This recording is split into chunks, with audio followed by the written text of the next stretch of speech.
Joo, mutta hei, tervetuloa tänne Bitmore ja Applixure yhteiseen aamuvebinaariin. Ja tosiaan aiheena meillä tänään tämmöinen aihe kuin digitaalisen työntekijäkokemuksen kehittäminen ja mittaaminen. Ja me on huomattu asiakkaissa, että tämä on tärkeä kulma nimenomaan, kun houkutellaan vaikka niin uusia työntekijöitä tai halutaan pitää niitä talentteja talossa, niin tämän laiteympäristö, IT-ympäristö varsinkin pitäisi toimia niin optimaalisesti, olla modernisti suunniteltu. Ja tämä nyt vaikuttaa ihan ehdottomasti kilpailukykyyn myös siinä tapauksessa, että jos on sellainen toimiala tai business, missä varsinkin tehdään paljon asiantuntijatöitä, niin nämä henkilöt sitten aika äkkiä saattaa äänestää jalolla, jos hommat ei toimi. Niin tänään keskustellaan näistä aiheista, että miten tätä digitaalista työntekijäkokemusta voidaan kehittää, mitä se ylipäänsä on ja minkälaisia asioita pitää huomioida sitten, että saadaan tämä työntekijäkokemus niin sanotusti parannettua. Ja tosiaan päivän agendasta sen verran, että meillä on tunnin tiukka setti, että alkuun vähän alustellaan päivää ja sitten minä ja Vesa höpötellään sitten tästä digitaalisesta työympäristöstä ja käyttäjäkokemuksesta, että mitä se nyt käytännössä merkkaa, että minkälaisia asioita huomioida siinä, mitä se käytännössä on, miten sitä rakennetaan, tämän tyyppisiä asioita. Ja sitten Paavo jatkaa siitä, että miten tätä käyttäjäkokemusta voidaan mitata ja parantaa jatkuvasti, että tämmöinen tiukka jatko siihen, ja sitten loppupäivään tai aamupäivään sitten voidaan ottaa yhteenvetoja ja vähän kysymyksiä sitten linjoilta. Nopeasti Bitmoresta vielä ennen kuin mennään päin tiukkaan agendaan, eli meitä on tällä hetkellä 17 työntekijää, 2015 perustettu, noin 3 miljoonaa liikevaihtoa, 15 pinnan kasvua vuositasolla. Halutaan mitään tämmöinen hallittu kasvu, eikä mitään tämmöisiä logistikkeja, vaan että meidän nykyasiakkaat pysyy tyytyväisinä, ja sitten uudet asiakkaat, joita meille tulee, niin saadaan hallitusta sisälle. Ja meillä on nämä arvokulmat tässä vasemmalla, ehkä miten me tiedään rakentaa asiakkaille enemmän sitten, että me otetaan ne teknologian tuttuja, ne on kaikille samoja, mutta enemmän sitten sen bisneksen kautta, ymmärryksen kautta sieltä tuodaan ne oikeat teknologiat palvelut sitten tukemaan sitä liiketoimintaa. Ja se on meidän tapa toimia, ja sitten enemmän rakentaa paras loppukäyttäjäkokemuskulmalla. Eli nyt tänään keskustellaan työntekijäkokemuksesta, niin miten sitä IT-näkövinkkelistä voidaan parantaa tai kehittää tai mitata, niin se on meille myös tärkeää, että me saadaan se loppukäyttäjäkokemus siellä parannettu, ja se on erittäin tärkeä nykyympäristöissä yrityksille, että nämä kilpailu kova näistä työntekijöistä. Mutta sitten toki tietoturva ja skaalautuvuus ja tämmöinen se taustalla, että rakennetaan IT-arkkitehtuuri, että se skaalautuu sitten sen mukaan, mitä tarvitaan, niin tämä on myöskin tärkeää. Ja sitten mikä vaikuttaa myöskin loppukäyttäjäkokemukseen, on automaatio, itsepalvelukäytänteet, tietokoneliiketoiminta, niin tämän tyyppisiä asioita ihan sitten myöskin tuolla PowerAppsilla, Power Automatella ja sitten vähän jopa Intuneen ja autopilottipuolella tämän tyyppisiä rakennettu. Mutta ei enempää meistä tässä kohtaa, ei tylistä huoliota sen enempää, niin kun yritysesittelyllä mennään tiukkaan sitten päivän agendaa seuraavaksi. Ja nyt aloittaisiin tästä kohtaa lähden siitä, että mistä osa-alueesta työntekijäkokemus muodostuu. Tässä on 3 kulmaa, mikä tähän vaikuttaa. Ensinnäkin yrityskulttuuri, että se kulttuurin pitää tukea sitä, että pystytään jopa rakentamaan sellainen työympäristö, että siellä viihtyy. Se on johdosta lähtien rakennettu siten, että se käytännössä tulee ylhäältä alaspäin, eikä sitten ole tämmöinen pistemäisiä siellä sun täällä, vaan se on johdettu käytännössä yrityksessä. Yhtenä esimerkkinä on tämmöinen etätyökulttuuri, politiikat siihen liittyen, että saadaan tämmöinen hybridimaailma toimimaan järkevästi. Varsinkin korona esti päälle tuossa muutama vuosi takaperin, niin aika moni yritys joutui miettimään vähän, että tämä kulttuurikulma, että miten tämä homma johdetaan siten, että kaikki ei istukaan konttorilla. Niin tuo kulttuuripuoli on tärkeä, mutta tänään ehkä keskitytään enemmän kulttuuriin, vaan enemmän tuon digitaalisen työympäristöön. Mutta sitten mikä vaikuttaa myös, on tosiaan se fyysinen työympäristö, että mistä työskennellään, minkälainen se työskentelytila on, miten se on suunniteltu ja miten se toimii käytännössä nykymaailmassa. Mutta tämäkin on semmoinen, että kun nyt on siirrytty hybridityöhön, että se on pikkasen erilaista, että kaikki välttämättä työntekijät ei ole enää täyttä viikkoa konttorilla eikä haluakaan olla. Niin miten tämmöinen fyysinen työympäristö tukee sitten sitä työskentelyä, niin tämä on yksi kulma, mikä tuohon vaikuttaa. Mutta erityisesti on tämä digitaalinen työympäristö, mistä tänään puhutaan ja syvennytään siihen. Eli miten tämä, puhutaan vähän IT-ympäristöstä tässä kohtaa, miten ne sovellukset, palvelut, laitteet toimii siellä optimaalisesti, tukee ehkä etätyöskentelyä, hybridityötä, ja siinä vaikuttaa aika monta eri asiaa. Onko Vesa, sulla tästä jotain pointteja tai kommentteja? Tai? Ei oikeastaan muuta kuin se, että tosiaan fyysiseen työympäristöön ja yrityskulttuuriin, niin meillä itsellä toki pyritään pitämään nämä kunnossa, mutta meidän asiakkaille me ei valitettavasti ihan hirveästi niihin pystytä auttamaan. Mutta tämä digitaalinen työympäristö on just se meidän asia. Että kyllä tuossa on paljon sellaisia työntekijöitä, jotka oikeastaan jo suoraan haastattelussa, sanotaan, että jos yhtään niin näyttää, että edetään pidemmälle heidän kanssaan, niin kyllähän ne siellä jo vähän pyrkii kertomaan, että minkälaisia työlaitteita esimerkiksi he haluaa. Kyllä.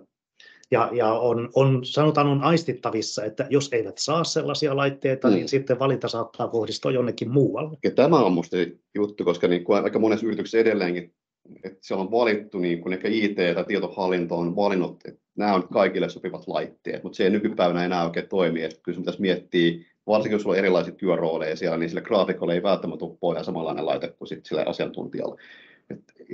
Ja tuohon fyysiseen työympäristöön vielä sinänsä, että vaikka niin kun me ei siihen niin suoranaisesti mitään toimistokalusteita suunnittelua tehdäkään, mutta sitten on nämä neuvottelun ratkaisut, varausjärjestelmät siihen liittyen, nämä linkittyy vahvasti siihen niin fyysiseen työympäristön konttorimaailmaan. Ja näidenkin pitää toimia yhdessä digitaalisen työympäristön kanssa, että nämä on niin kuin synkäs keskenään, integroitu keskenään. Joo, ja toki laitteet ja laitevalinnat on jossain määrin sitä, enemmän ehkä digitaalista, mutta osittain tietysti myös fyysistä. Mutta tänään tosiaan tuo digitaalinen työympäristö on meidän skoopissa, ja sitten nämä yrityskulttuurit ja fyysinen työympäristö on tärkeitä, mutta ehkä nyt tässä kohtaa emme niinkään keskitty sitten niihin. Ja miksi tämä työntekijäkokemuksesta huolehtiminen on sitten tärkeää? No ensinnäkin se, että niin kun jos me aletaan taistella näistä niin kuin huippuosaajista, niin kyllä ne katsoo aika pitkälle, että miten se ympäristö tukee heidän työskentelyä, pystyykö he tekemään etänä töitä esimerkkinä, onko se miten, niin kuin, jos miettii raportointeja tai järjestelmiä, miten he pystyvät sitä työtään niin kuin suorittamaan. Että olen itsekin ollut sellaisessa taloissa töissä, missä niin kuin uuden työntekijän onboardaus kestää 3 päivää, ja sitten saa huhuilla laitteiden perään, että onko näitä laitteet tulos jostain. Ja se antaa tosi huonon kuvan siinä kohtaa, kun sä tuot uusia ihmisiä taloon sisälle. Ja sitten kysellään eri tunnuksia, jos on 10 eri tunnuksia eri järjestelmiä, että millä mä pääsen tohon kiinni, mä pääsen tohon kiinni. Niin tuossa kun katsoo Ivanti tekemää tutkimusta esimerkkinä, niin kyllä se turhautumista on näihin niin kuin tekniikkaan, järjestelmiin. Se on yksi iso tekijä, miksi ihmiset niin kuin miettii, että onko mä oikeassa paikkaa töissä. Ja ne hakeutuu semmoisiin työpaikkoihin, missä he pystyvät keskittymään siihen työntekoon ilman, että he tappelevat näiden toimivien järjestelmien ja laitteiden kanssa. Joo, se on varmasti juuri näin.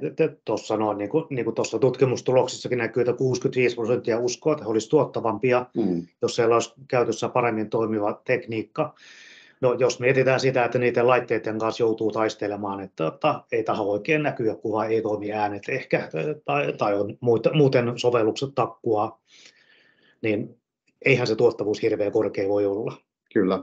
Tai jos sulla on vaikka VPN käytössä, niin sitten sä niin mietit, että pääsemme tällä VPN kiinni näihin järjestelmiin. Sitten saattaa olla sillä, että osa niin järjestelmispyöriä konttorilla, osa on pilvessä, niiden integraatiot, jotka suunniteltu keskenään, niiden salasanoja ja muiden metsästämiseen ja resetointeihin, kun just sun pitäisi tehdä joku tarjous tai olla asiakkaalla tekemässä jotain konfiguraatiota, niin siinä kohtaa, kun se iskee, niin kyllä se niin kuin sanotaan, kun ihmisiä alkaa, niin kuin, sieltä savu nousee päästä. Ihan varmasti juuri näin. Mutta tämä on tosiaan yksi kulma. Toki se löytyy niin kustannustehokkuuteen liittyviä asioita, tietoturvaan liittyviä asioita. Käydään niitä tänään vielä tarkemmin tuossa kohta läpi. Et kun sä rakennat tämmöisen niin kuin modernin tai digitaalisen työympäristön, niin se on monta asiaa, mikä sitten myöskin parantaa tuottavuutta ja tuo kustannustehokkuutta, niin käydään noitakin pikkasen tänään vielä lävitse. Mutta sitten, mitä tämä digitaalinen työympäristö tarkoittaa? Mitä tämä niin oikeasti on? Niin käydään tässä vähän niin läpi meidän näkövinkkelistä, mitä me nähdään tämä, niin kun puhutaan digitaalisuudesta ja IT-maailmasta, niin mikä on sitten meidän näkemys siitä. Ja mitä me on huomattu, on paljon keskustelua asiakkaiden kanssa, on tehty erilaisia modernisointeja, niin tässä on vähän esimerkkiä siitä, että miten tämmöinen perinteinen, puhutaan vähän niin kuin legacy-tyyppisestä työympäristöstä ja versus tämmöinen moderni sitten niin kuin mahdollistaa sitten sitä niin kuin käyttäjäkokemusta myöskin. Et jos miettii perinteistä työympäristöä, että sulla on useat identiteettejä ja tunnuksia siellä käytössä, niin se ei välttämättä kovin tuottavaa ole, koska niin kun, ensinnäkin se on tietoturva-asia, että sulla ei yhtä identiteettiä käytössä. Toinen on, että niin tunnuksien niin resetointiin, metsästämiseen, hallinnointiin palaa hirveästi aikaa. Ja se myös turhauttaa niitä käyttäjiä, koska niin kun, juuri kun pitäisi kirjautua jonkin järjestelmään, mitä sä tarvitset, niin muista sitä salasanaa, jos soitat jonnekin helppariin, voitteko resetoida semmoinen salasana, jos itse pystyt tekemään sitä, niin kyllä se niin alkaa turhauttaa. Ja sitten nämä palvelut edelleenkin, osa niin kun on, ei ole tämmöistä ehkä pilvistrategiaa tai palvelustrategiaa tehty, että missä niin palveluita ajetaan, millä niihin päästään kiinni, niin tämäkin tuo sitä niin kun turhautumista käyttäjissä, että käytännössä kun pääsenkö mä tällä VPN tuonne, no en pääse, mistä mä pääsen tuohon kiinni, niin tämä on semmoinen, mitä kannattaa miettiä, kun suunnittelet työympäristöä, IT-ympäristöä varsinkin, että miten tuo arkkitehtuuri rakennetaan tukemaan sitä vaikka niin kuin etä- ja hybridityöskentelyä. Ja sitten hallittuja laitteita, mutta ei valvottuja, eli niin kun perinteisesti laitteita niin kun hallinnoidaan, niin pätsäillään, mutta ne ei ole valvottuja, eikä sä et saa tietoa niistä laitteiden terveystilasta, että miten ne käyttäytyy siellä, niin sä oot vaan sokea sen ympäristön, niin toki voit olla siitä varma, että niin ne on päivittynyt, ehkä, jos et valvon niitä, mutta se valvonnan kautta saadaan paljon enemmän asioita. Joo, se on juuri näin, että kyllähän nämä käyttöjärjestelmät, sovellukset, monet ne käytännössä, niissähän on automaattipäivitykset, kyllä ne päivittyy, mutta jos ei sitä valvota tai seurata, niin emme voi tietää, onko asia näin. Juurikin näin.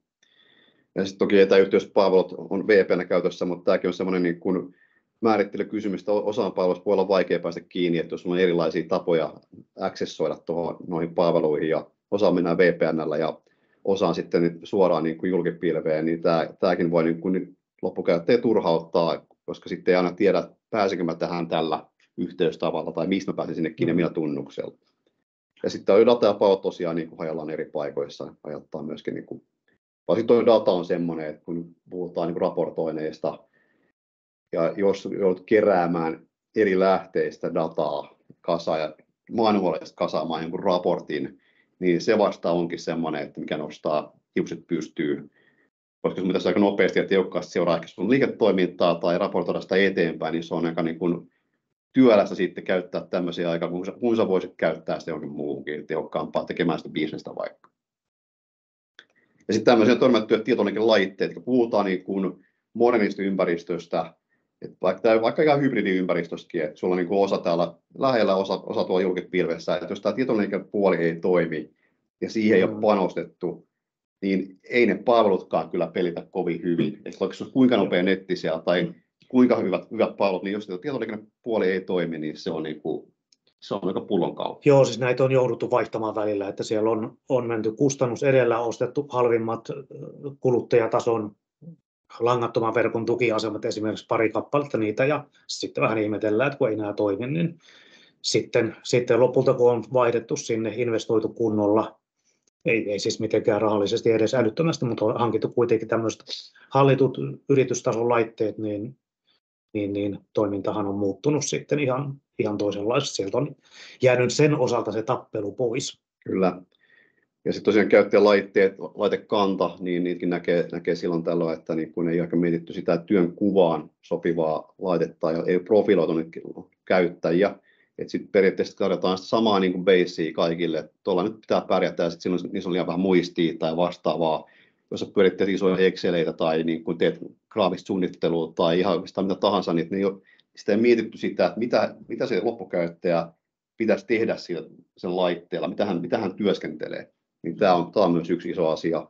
Ja sitten tämä itsepalvelukäytänteet ja automaation puute, että niin kun on kaikki niin kun periaatteessa jonkun helpparin tai manuaalisen käytännön varassa pyytämään asioita, odottamaan sitä, niin se turhauttaa yli kaiken ihmisiä.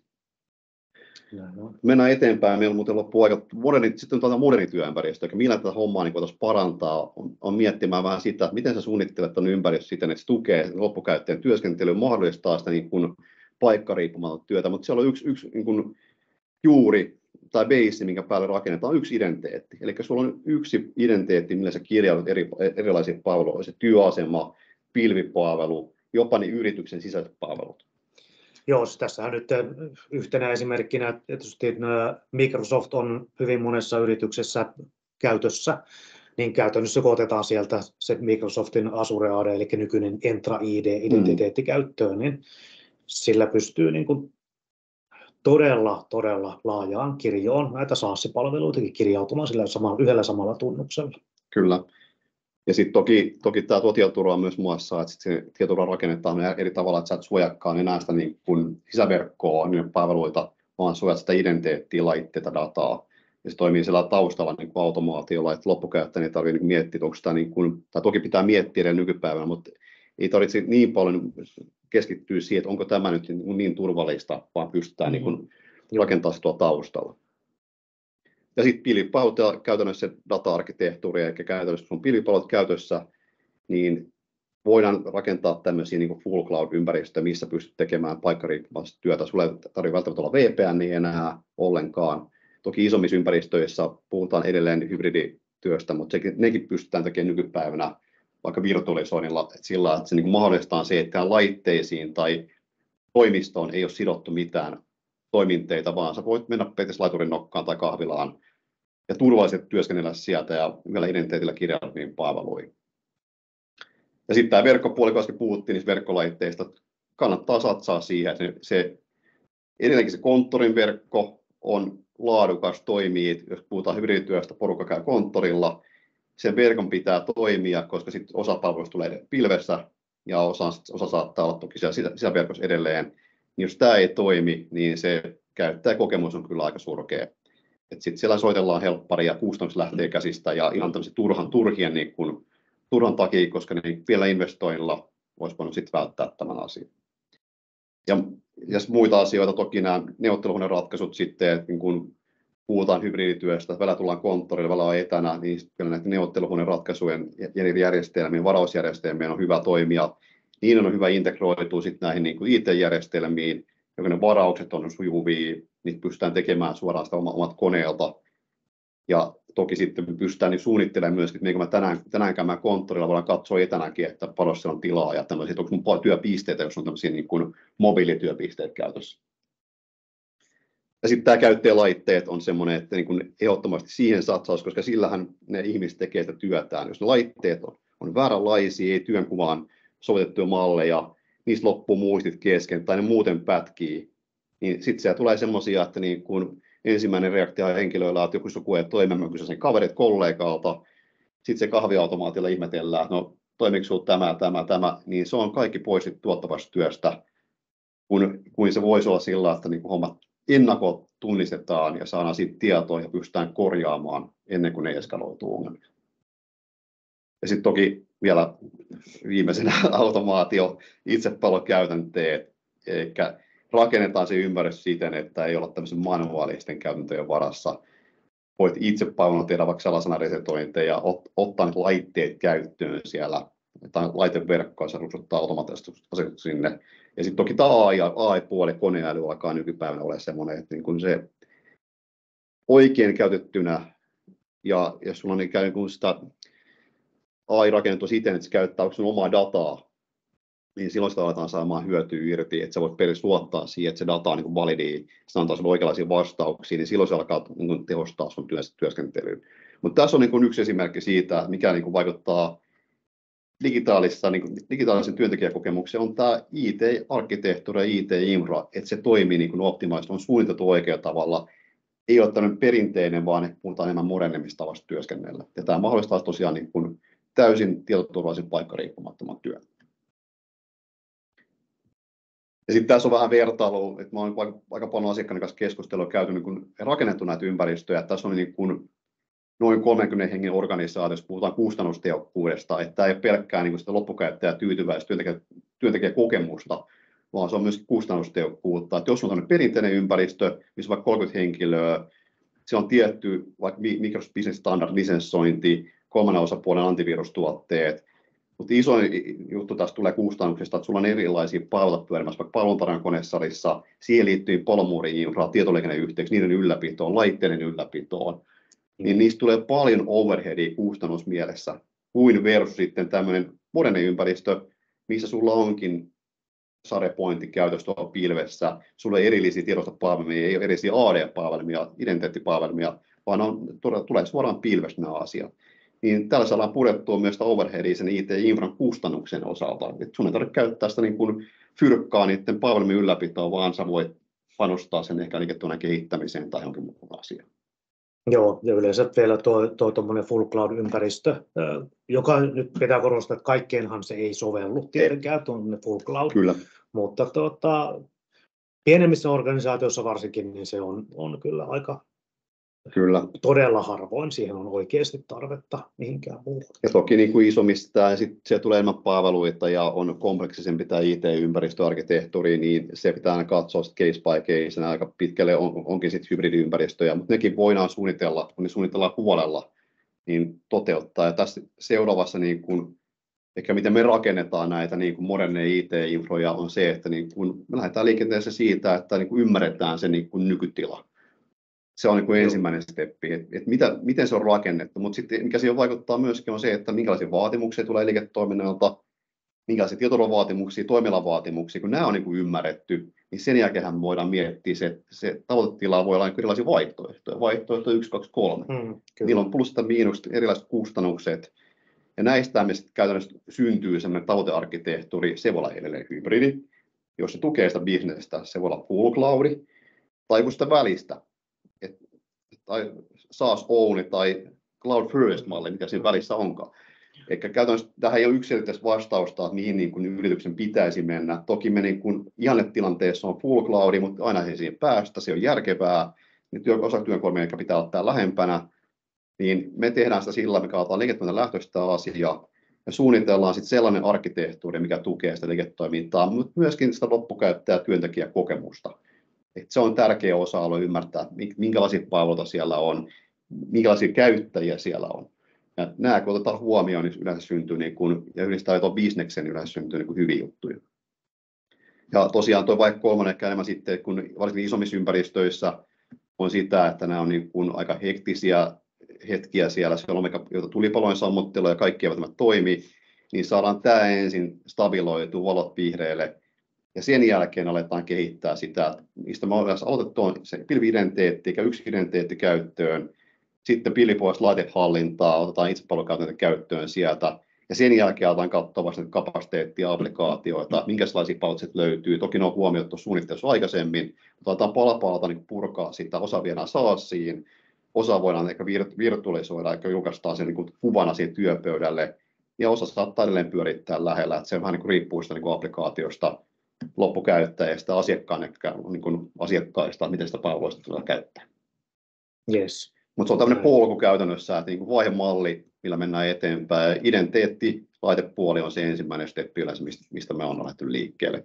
Sitten tuo ihan lopussa tulee sitten siroutuvasta pääsyhallintaa ja tehdään tämmöinen modernimpi tapa sitten sille niin kuin ne tietoturvalle toimia siellä yrityksessä. Tämä idea on siinä, että tämä IT-ympäristö kypsyys kasvaisi ja kehittyisi. Vesa, haluatko kertoa, mitä tämä laitehallinta sitten, kun mennään vielä pykälää syvemmälle, kestää vielä laitehallintaa, niin miten tämä merkkaa sitten tämä käyttökokemuksen? No mennään vähän sen tässä näin, niin meillä aika rientää ja näistä voisi puhua vaikka kuinka, mutta meillä rupeaa tässä meidän puheenvuoron aika loppumaan. Mutta käydään tässä näin niin näitä, että ylipäätään se laiteympäristön hallinta ei tarkoiteta aina sitä perinteistä järjestelmää tai laitteen hallintaa, vaan sitä kokonaisuutta, millä se suunnitellaan ja miten sitä seurataan. Eli siellä on tähän ollaan koottu muutamia asioita, mitkä monen mielestä kuulostaa varmasti itsestäänselvyyksiltä, mutta siitä huolimatta voi olla, että ei niihin ole kuitenkaan kiinnitetty huomiota tai niitä ei ole toteutettu. Mutta siellä on juuri tällaisia, että niin kuin aikaisemmin todettiin esimerkiksi tämä, että sama laite ei välttämättä ei se toimi niin kuin graafikolle ja sitten esimerkiksi jollakin aulapalvelutyöntekijälle. Eli siellä pitää olla näitä suunnitella ja toteuttaa näitä tehtäväprofiilikohtaisia laitemalleja. Että siellä löytyy sitten niin tietynlaista asiantuntijatyötä tekeville sopivat, millä he voivat fiksusti tehdä ne omat työnsä. Ja vastaavasti sitten taas jossain ajatellaan nyt vaikka jossain aulapalvelussa tai jossain muualla, heillä on taas ihan toisenlaiset vaatimukset. Saattaa olla, että täytyy olla tiettyjä liitäntöjä eri paikkoihin ja muualle. Mutta näiden huomiointi. Identiteettiä, jotta sitä pystytään mahdollisimman yksinkertaisesti hanskaamaan, niin kannattaa silloin olla näitä keskitettyjä käytössä. VPN-yhteyksiä, jos tarvitaan, pyritään huomioimaan, että käynnistys automaattisesti. Aina ei välttämättä näin onnistu, eikä jossakin tietoturva saattaa vaatia, että näin ei voikaan olla.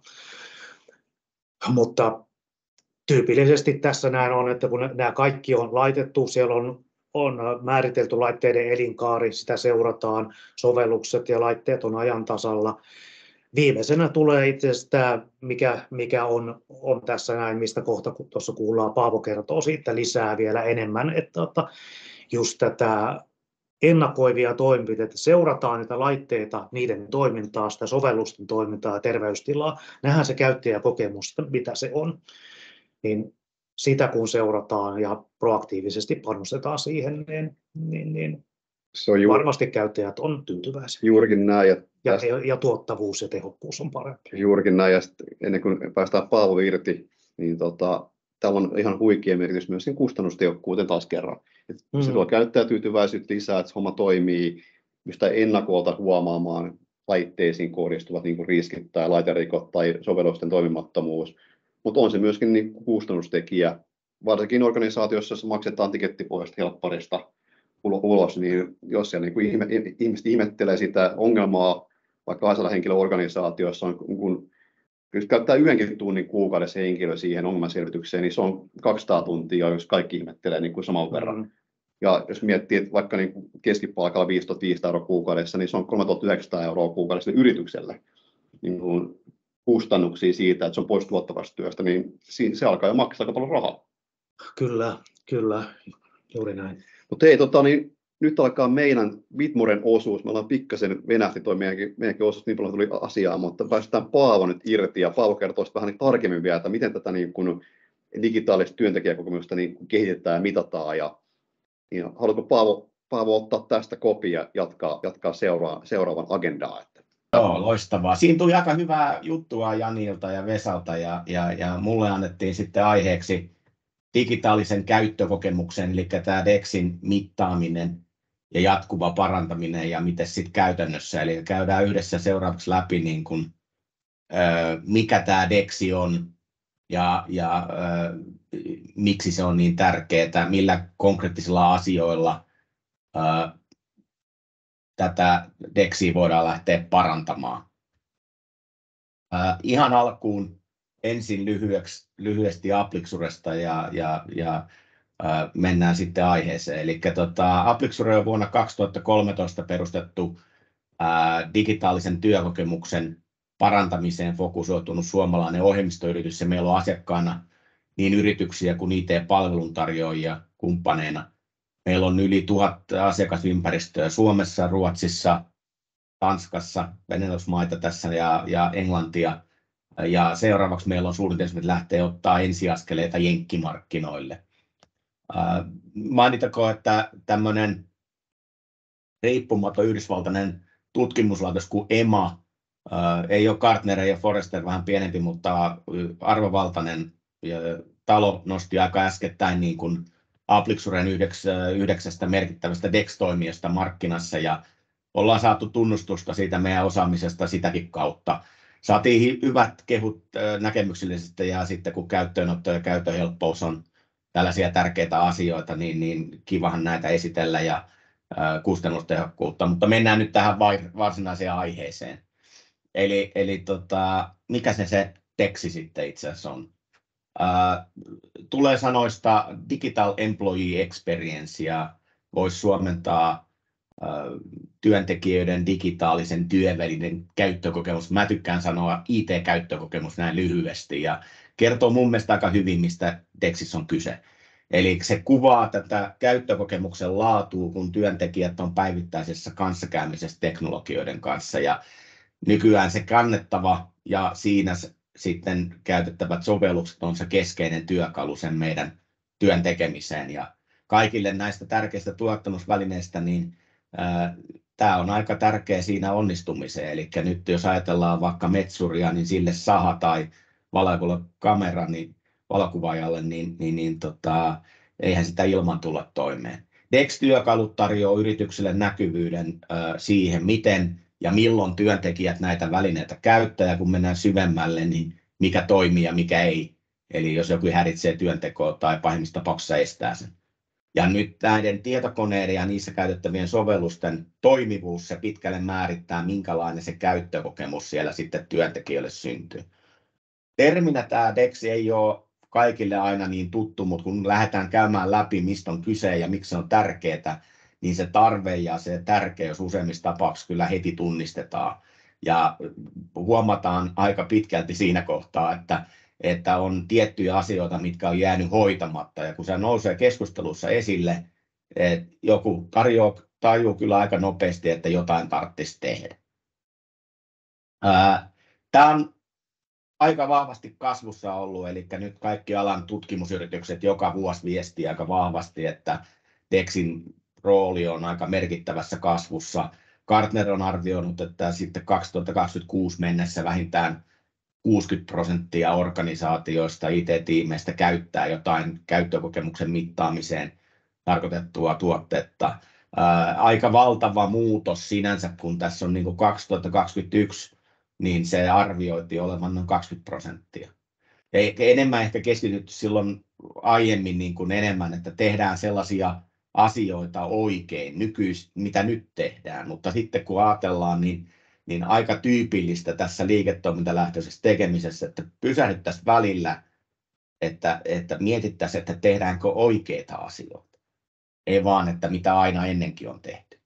Ja tästä tulee aika mielenkiintoinen tästä keskustelusta, kun ajatellaan, että HR:llä esimerkiksi heidän näkökulmasta, niin kaikki tunnistaa, miten tärkeä se työntekijäkokemuksen parantaminen on. Mutta sitten kun puhutaan, että mitä se näkyy IT:ssä, niin se jää aika usein pelkästään IT-jutuksi. Mutta viimeinen aikaisen kehityksen kautta niin kun on tullut aika paljon pelintekijän roolia IT:lle, että se liiketoiminnan ja yrityksen kilpailukyvyn parantamisessa se rooli on aika paljon laajentunut ja johtuu ihan vaan siitä, että nämä teknologiat ja nämä työvälineet on nykyään niin keskeinen osa organisaatioiden toimintaa. Se työn tekeminen ilman digitaalisia työvälineitä eli tietokoneita ja niissä käytettäviä sovelluksia ei vaan ole mahdollista.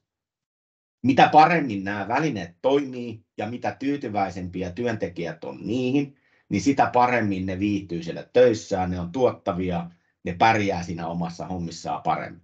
Ja sitten se työn sisältö, totta kai se on keskeistä, mutta jos se tyytyväisyys niihin välineisiin ei ole riittävän korkealla tasolla, niin monelle osaajalle, erityisesti näissä meidän nuoremmissa ohjelmistopuolen yrityksissä se on nykypäivää, niin siellä vaihdetaan tosi nopeasti työpaikka. Ja Gartner puhuu tästä paljon, eli IT-käyttökokemus on tärkeä osa yrityksen kilpailukykyä. Mä oon tykännyt tätä keskustelua käydä paljon niin kuin eri johtajien kanssa ja IT-puolella, ja kyllä sieltä yhteenvetona voi heittää, että mitä paremmin nämä välineet toimii, mitä modernit työvälineet on tarjota, niin sitä todennäköisemmin se yritys pärjää kilpailussa. Tän allekirjoitan, ja kun se toimii aktiivisesti tämä IT sen DEXin jatkuvassa parantamisessa, niin se rooli ja tärkeys sitten organisaatiossa nousee. Silloin päästään sinne johtoryhmätasolle keskustelemaan, että miten tämä tietotekniikka vaikuttaa siihen työssä viihtymiseen ja tuottavuuteen, ja miten sille voidaan oikeasti konkreettisesti tehdä. Meillä lähti... Sori, oliko sulla joku... Mulla on paljon väliä, mutta se on just näin, että itse mitä olen keskustellut HR-henkilöiden kanssa ja tietohallinnon kanssa, niin vähän on semmoinen fiilis, että tietohallinto ja HR ei oikein ole löytänyt vielä synkkaa. Ja kun meillä on porukkaa tuolla linjalla myöskin tietohallinnoista, niin minua kiinnostaisi tietää, että onko teidän organisaatioissa, niin kun, miten HR ja IT-asiat synkassa, niin laittakaa vaikka chattiin nopea viesti tuosta, miten teillä homma on niin lähtenyt eteenpäin. Tämä on erittäin mielenkiintoinen, mua kiinnostaa todella paljon, ja tähän nyt sillä kun toiset kirjoittaa, voi hyvin heittää, että meillä lähti äsken tämmöinen hanke käyntiin, missä meillä niin kuin asiakkaat haluaa saada paremmin palautetta suoraan työntekijöiltä heidän IT-käyttökokemuksesta. Meillä on sellainen tuote kuin Feedback. Ja nyt yhdelle asiakkaalle tehtiin tässä käyttöönottoa, niin kyllä siinä aika hyvälle tuulelle tuli, kun IT-tiimin lisäksi niin oli aika vahvasti se HR mukana. Ja se on aivan erinomainen juttu, että tätä tulee yhä enemmän niin kuin etenee. Ehtikö joku kysymään kysymyksen vai jatketaanko eteenpäin? Mennäänpä vaan eteenpäin, otetaan loppuun vaikka kyssärit sitten. Joo, hyvä. Dexin osalta semmoinen haaste, että itselle ei aina ole sitä näkyvyyttä sinne työntekijöiden käytössä olevien välineiden toimivuuteen ja kuinka hyvin niitä hyödynnetään. Että se tekeminen on aika usein sitten pääsääntöisesti sellaista reaktiivista, eli reagoidaan ongelmiin, kun se tapahtunut ongelma nousee esille. Eli se loppukäyttäjä kertoo, että hänellä on ongelma, jonka jälkeen sitten alkaa prosessi, että autetaan sen ongelman ratkaisussa. Ja tämä sama niin kuin toistuu sitten käyttäjältä toiselle ja jatkuvasti. Ja sitten puhutaan, niin kuin, että se on se IT-tekeminen sellaista jatkuvaa, välillä pienempien, välillä isompien tulipalojen sammuttelu. Että se koetaan niin kuin esimerkiksi asiantuntijoiden piirissä niin kuin aika turhauttamana ja raskana, kun se palaute loppukäyttäjiltä usein on sitten sitä negatiivista. Että kun meillä on aina näitä samoja ongelmia, että ettekö te voisi nyt oikeasti korjata tämän. Ja reaktiivisessa tekemisessä on se iso ongelma. Juuri se näkyvyyden puute niiden työntekijöiden välineiden kuntoon ja myös sovellusten. Eli tämä, mitä sanotaan usein, että mitä et mittaa, et voi tietää. Ja kun et tiedä, niin mites parannat? Eli se sanonta kuvaa tätä oikein hyvin.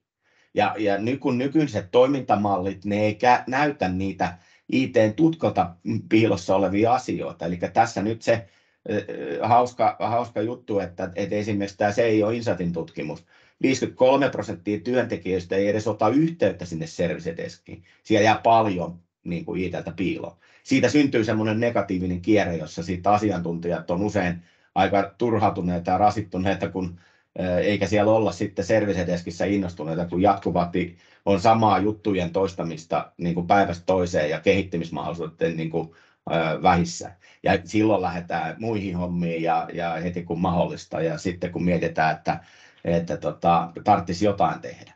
Mutta miten voi sitten tehdä? No, meillä oli tällainen asiakas, joka keskustelussa sitten hyvin heitti, että heidän olemassaolon keskeinen edellytys on, että ne pystyisi toimittamaan työntekijöille maailmanluokan työväline.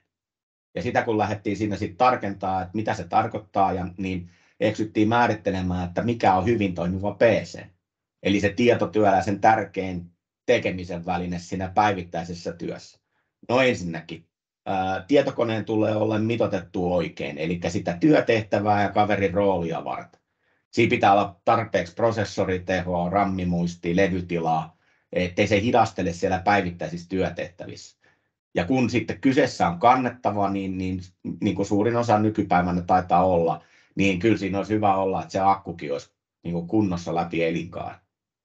Jos se akun kunto heikkenee liikaa, niin kannattaa uusia. Se on aika ärsyttävää, kun akku prakaa kesken palaverin ja siinä täytyy sitten lähteä kaivelemaan virtalähdettä ja etsiä latauspistoketta ja näin. Toisekseen koneessa pitää olla tarvittavat, mutta vaan tarvittavat sovellukset asennettu. Eli siellä on ohjelmistoja, joilla on taipumus hidastaa käynnistysaikoja ja tehdä niistä koneista vähemmän vakaita. Ne lisää sitä hyökkäyspintaa, siellä on tietoturva-aukkoja. Vaatii säännöllistä päivittämistä ja uudelleenkäynnistyksiä, että ne stressaa vähän ylläpitoa, puhumattakaan niin kuin lisenssikustannuksista. Mutta hyvin toimivassa koneessa sovellukset toimii ilman ongelmia. Siellä on tyypillisesti tällainen, että ne sovellukset ei vastaa, ne hidastelee, ne jumittaa, crashaa. Ja kun nämä sovellukset käynnistyy myös hitaasti, se häiritsee työntekoa. Hyvin hoidetussa ympäristössä ei pitäisi olla näitä ongelmia, eikä sieltä pitäisi olla sellaisia softia, jotka ei ole niin kuin hyväksyttyjä. Ne pitää olla aina ajan tasalla ja sitten pois sellaiset softat, mitä me ei tarvita, helpottaa ylläpitoa ja IT-elämää. Kolmanneksi, koneet pitää olla aina ajan tasalla ja IT-näkökulmasta helppoa ylläpitää. Eli nyt jos ajatellaan, että mitä hajantuneempi käyttis softaympäristö teillä löytyy, niin sitä epävakaampi se ympäristö on. Ja se sitten taas johtaa enemmän ongelmia. Vaikeampi tarjota sitä tukea ja vaikea ylläpitää. Ja nyt kun otetaan tämä, että sen koneen pitäisi, halutaan, että se pitäisi olla turvallinen käyttää. Siellä pitäisi olla kovalevyt salattu asianmukaisesti tietoturvaohjelmista toiminnassa ja käyttäjäoikeudet sillä tavalla, että siellä ei ole yhtään tarpeettomia admin-oikeuksia. Ja viimeisenä sitten, että niitä pitäisi yrittää käyttää mahdollisimman tehokkaasti, taloudellisesti, turvallisesti, ekologisesti, niin kyllä se niin on, että meillä on käyttäjissä eroa, joillekin kelpaa semmoinen perusmalli.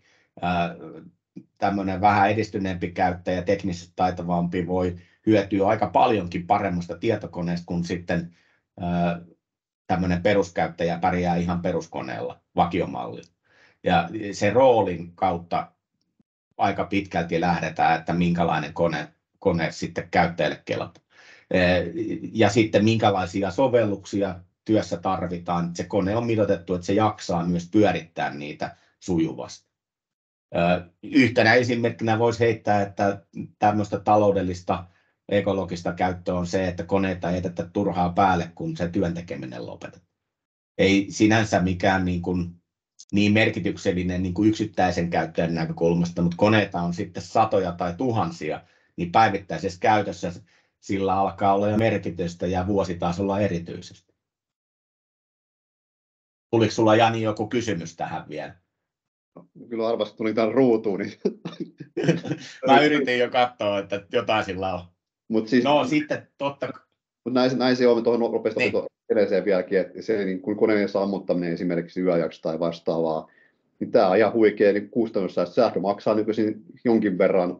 Ja kun tämmöisiä niin kuin huomataan, laitetaan politiikkoja sinne, niin ei ole pelkästään niin kuin loppukäyttäjäkokemus tyytyväisyyttä, vaan myös vahvasti kustannussäästöä. Mä oon joskus jopa käynyt aika mielenkiintoista keskustelua siitä, että kun me puhutaan hiilijalanjäljestä, Applixuressa on sellainenkin mittari, että nähdään kuinka paljon CO2 menee ja minkä verran hinta siinä on tämmöinen esimerkkilaskelma, niin moni usein niin keskittyy sieltä valmistajan puolelta siihen, että katsotaan, että mikä on hiilijalanjälki, kun se kone valmistetaan tai sitten tuhotaan. Mutta mites käytön aikana? Juuri näin. Unohtuu monelta.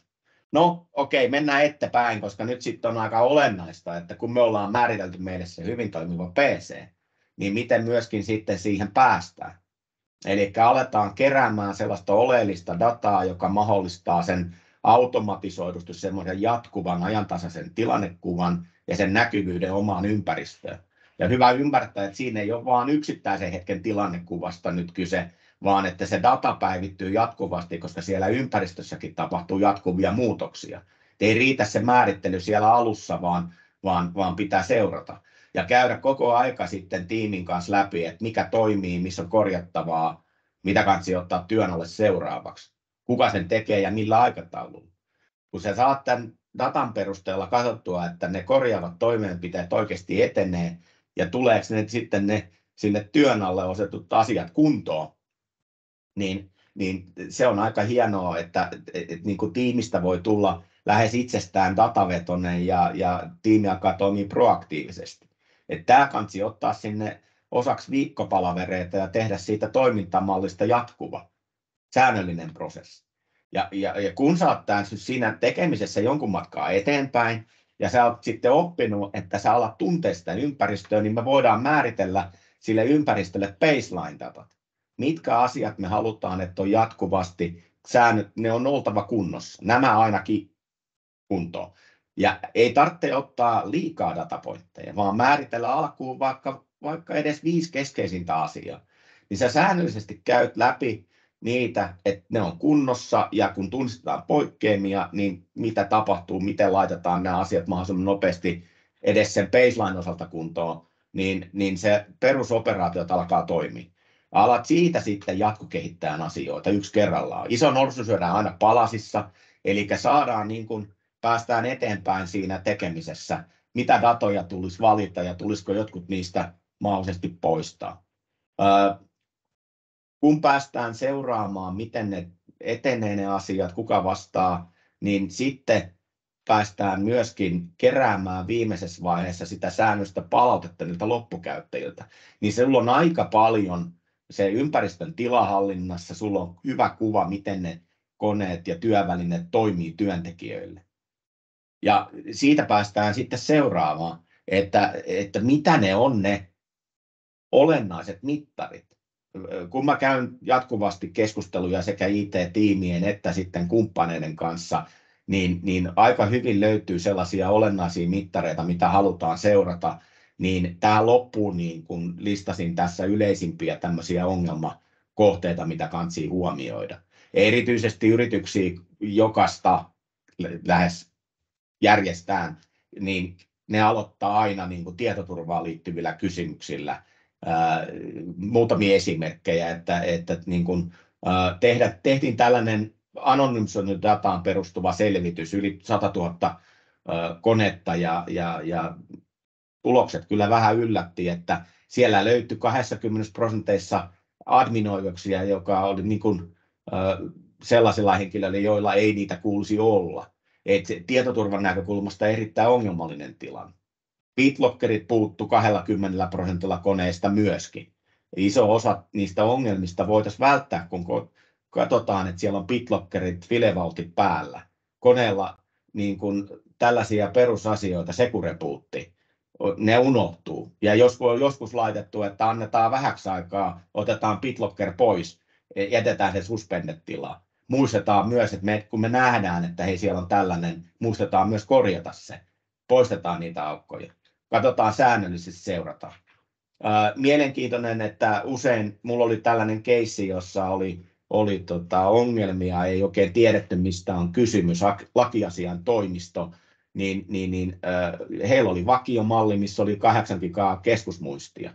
Me tehtiin selvitys, jossa osoittautui näille 100 000 koneen joukossa, että koneessa, jossa oli 8 gigaa keskusmuistia tai alle, niin yli 50% oli jatkuvasti korkea muistinkäyttöongelmia. Ja kun kasvatettiin muisti 16 gigatavua tai yli, niin se luku tippui 4%. Ihan hyvä esimerkki, miten dataa voidaan hyödyntää, kun sulla on se niin kuin konemallia, kun suunnitellaan. Että sä mitotat sen oikein ja sä hyödynnät sitä, että mikä on se meidän tarve. Tähän loppuun, kun pitää vähän tiivistää, niin yhteenvetona kaikki lähtee siitä, että sulla on käytössä olennaista dataa, oleellista, joka mahdollistaa sen automatisoidusti jatkuvan ajantasaisen tilannekuvan. Sulla on näkyvyys sun ympäristöön ja siihen nimenomaan sitä tämä IT-palveluntarjoajan tärkeä homma onkin, että se pitää sitä niin kuin yllä sitä tilannetta ja tekeminen on datavetosta, proaktiivista. Siihen tarvitaan mittareita, jotka kuvaa tiivistetysti, että mikä sen ympäristön laitteiden ja sovellusten kunto on sillä hetkellä, mutta myös niin kuin, miten niitä ongelmia löytyy, mutta miten laajasti niitä esiintyy, miten usein niitä toistuu. Ja sitten kun siihen lisää saadaan vielä kehitystrendejä, ei vaan sen hetkinen tilanne, vaan nähdään, miten asiat kehittyy ajan myötä. Onko menty parempaan vai huonompaan suuntaan, vai onko pysytty samalla, niin ollaan DEXin parantamisessa ja seuraamisessa jo oikeasti aika hyvällä tasolla. Kun siihen lisätään, että hei, benchmark-tieto, miten meidän organisaatio pärjää verrattuna muihin organisaatioihin, muihin ympäristöihin, niin sieltä päästään sieltä paikallisliigaleveliltä, mikä oli asiat ehkä joskus ennen, niin ihan olympiatasolla. Tässä näin tämmöinen lyhyt yhteenveto. Melkein ajalla. Ihan ollaan aikataulussa. Kiitos Paavo. Ihan huikea. Ja tosi konkreettisia esimerkkejä. Itse, jos vähän katsotaan vielä tuon äskeisen kalvon esille. Minusta niin semmoisia juttuja, se ei ole pelkästään sitä DEXiä, eikä digitaalista käyttäjäkokemusta, vaan se on myöskin niin kuin kustannustehokkuutta, että sitten mä mietin myöskin sitä iso auditoinnit ja niiden niin kuin seuranta, että onko sulla kovalevyyssalaukset päällä, pätsäykset tehty. Sähän näet koko ajan niin reaaliajasta niin raporttia sieltä. Että tässä on niin monia asioita, niin mitä voi hyödyntää Ja jos miettii Bitmorea ja Aplexurea, niin miten nämä nyt linkittyy keskenään, niin meillä laitehallinta-palveluissa kultapaketissa löytyy tämä niin kuin käyttökokemuksen seuranta niin kuin palvelu mukana. Eli kun me tehdään asiakkaan niin kuin laitehallintaa, niin tämä Aplexuren niin kuin palvelu on siellä sisällä. Ja nimenomaan idea tuottaa sitä paras loppukäyttäjäkokemusta, vähentää kustannuksia, optimoida, tuoda tietoturvaa, lisänäkyvyyttä ja ennen kaikkea sitä proaktiivista ennakoitavuutta, että siellä on reaktiivista toiminta. Kiitos Paavo, erittäin hyvä setti, mutta siirrytään agendassa eteenpäin. Ja me taitaa seuraavaksi kysymykset linjoilta, niin onko meillä tullut yhtään kysymystä? Näetkö Vesa sieltä, että oliko meillä kysymyksiä? No meillä on tässä näin ennakkoon tullut yksi kysymys tällainen, että henkilöltä, joka ei päässyt osallistumaan tähän, mutta oli kiinnostunut tästä tallenteesta, joten vastaamme. Eli yrityksellämme on yksi räätälöity sovellus, joista osa käyttäjistä sanoo, että se jumittaa konetta, mutta osa ei ole ainakaan raportoinut ongelmaa. Voidaanko tällaisten ongelmien olemassaoloa tai vakavuutta todentaa jotenkin?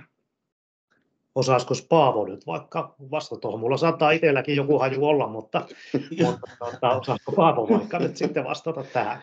Hieno syöttö lapaan, kyllä onnistuu ja pystytään seuraamaan ihan niin kuin sovelluksia ja sitten myöskin web-applikaatioita, eli nyt sitten päästään ihan versiotasolle näkemään, että minkälaisia jumeja, crasheja, jumeja siellä esiintyy, kenellä käyttäjillä ja miten paljon, eli tässä on aika intuitiivinen näkymä, pystytään seuraamaan käyttöastetta myöskin, mutta näitä ongelmia, niin tämä ohjelmistopuolihan on Dexin näkökulmasta hyvin olennainen, se näkyy sille käyttäjälle, ei se työntekijä tiedä, että siellä koneella esiintyy vaikka jotain clock driftingiä, mutta kun se koneessa on joku sovellusongelma, niin se kyllä huomataan heti ja se vaikuttaa siihen tekemiseen.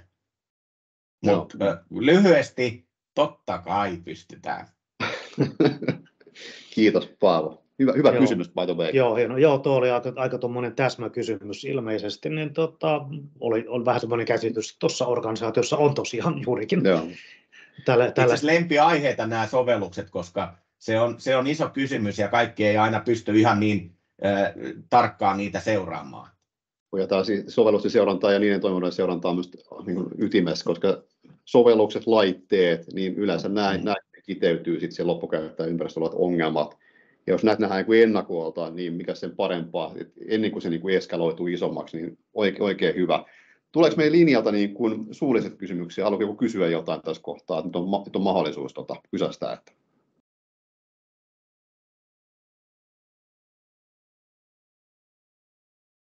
Mutta jos ei kysymyksiä, niin voi kysyä jälkeenpäinkin tai lähestyä meitä, mutta tosiaan jos miettii nyt sitä, miten tässä pääsisi omassa alkuun, niin meillä löytyy tämmöisiä, kun puhuttiin alkuun sitä modernista IT-arkkitehtuurista ja IT-infrasta, niin se yleensä lähtee sitä identiteetistä ja laitehallinnasta.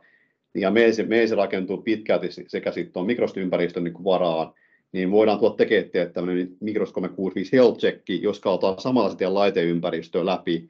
Voidaan laittaa sitä Aplexureakin vaikka teille niin kuin demos ja siis skannaa sitä ympäristöä, saadaan dataa sieltä, saatte vähän niin kuin baseline sieltä, mistä terveystilasta nykyympäristö on. Mutta jos tämmöinen kiinnostaa, tsekataan tuo 365, sitä kautta laitehallinta, ja sitten laitetaan tuo Aplexure pyöriitteellä, niin ottakaa yhteyttä, ja mä tosiaan kontaktoin vielä tämän jälkeen henkilöt, niin tsekataan sitten yhdessä niin kuin next steppejä. Mutta meidän aika taitaa itse olla juuri kello napsahtaa kohta 10. Ollaan niin aika pykä. Ollaan aika, sanotaanko kerrankin oltiin niin kuin aikataulusta. Yleensä nämä vähän tuppaa venähtää meillä, kun asiaa on niin paljon, mutta jos joku näistä kiinnostaa, ottakaa yhteyttä, mä kontaktoin vielä erikseen, niin mä toivottelen tässä kohtaa, niin kun lähdetään jouluun kohden, niin hyviä jouluja ja uusia vuosia, ja niin viettäkää rauhallisia lomia ja jouluhetkiä perheenne kanssa. Joo, isot kiitokset kaikille osallistujille. Kiitoksia myös Paavolle ja esiintyjille. Kiitoksia. Kiitos kun sain osallistua. Kiitos. Moikka. Moi moi.